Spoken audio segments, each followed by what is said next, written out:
Upper limb. Bones. Part 1. What are the bones of the upper limb? As you can see in this image, this is the clavicle, this is the scapula, this is the humerus, this is the radius, this is the ulna, and these are bones of the hand. The clavicle.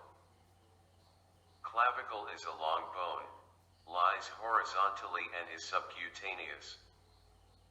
As you can see in this, these are the superior and inferior views of the clavicle. This is the medial end of the clavicle, and this is the lateral end of the clavicle. The medial 2/3 of the clavicle is convex forwards and rounded, while the lateral 1/3 of the clavicle is curves back and flat. Upper surface of the clavicle is smoother than the lower surface. And as you can see in this picture, this is the trapezoid line, this is the conoid tubercle, and this is the groove for the subclavius. There are special features of the clavicle. Subcutaneous border of the clavicle can be palpated along its entire length. There is no medullary cavity. The first bone to begin ossifying in the fetus is the clavicle. Develops in membrane and not in cartilage. And the most commonly fractured long bone in the body. These important points mostly come as the MCQ points in the exams. Next, the joints of the clavicle. There are mainly two joints: sternoclavicular joint and the acromioclavicular joint.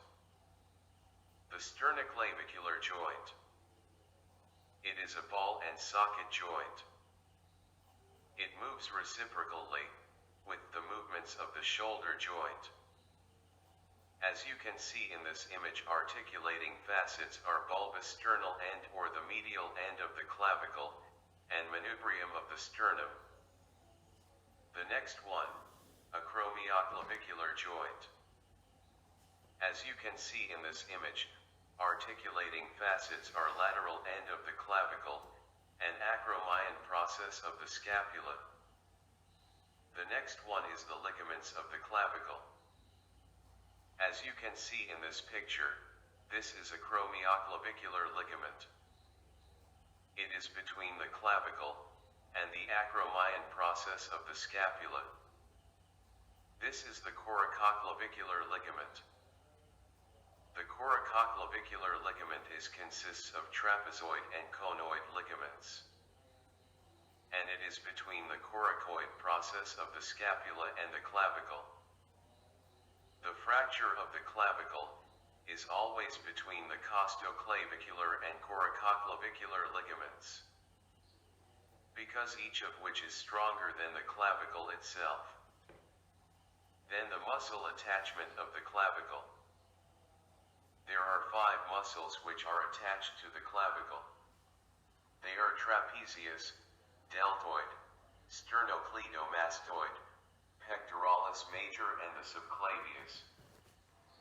The clavicular head of the sternocleidomastoid arises from the medial 1/3 of the surface of the clavicle. The trapezius is attached to the lateral 1/3 posteriorly, and pectoralis major is attached to the medial half of the clavicle anteriorly.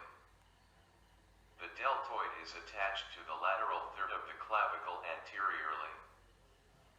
The subclavius is attached to the subclavian groove of the undersurface of the clavicle. Then the fracture of the clavicle. As I mentioned earlier, it has always occurred between costoclavicular and coracoclavicular ligaments, where the weakest point of the clavicle is located. Because those ligaments are stronger than the clavicle itself. It is the junction of the middle and outer 1/3 of the clavicle. Cause for the fracture of the clavicle is mostly like falls on the outstretched hand. When it is occurred, outer fragment of the clavicle goes downward and adducted by gravity. and muscle spasm respectively. Inner fragment of the clavicle, slightly elevated by sternocleidomastoid muscle. If you like this video, please subscribe this channel. Like and comments to the videos. And click on the bell icon, then you will receive notification when I added a new video.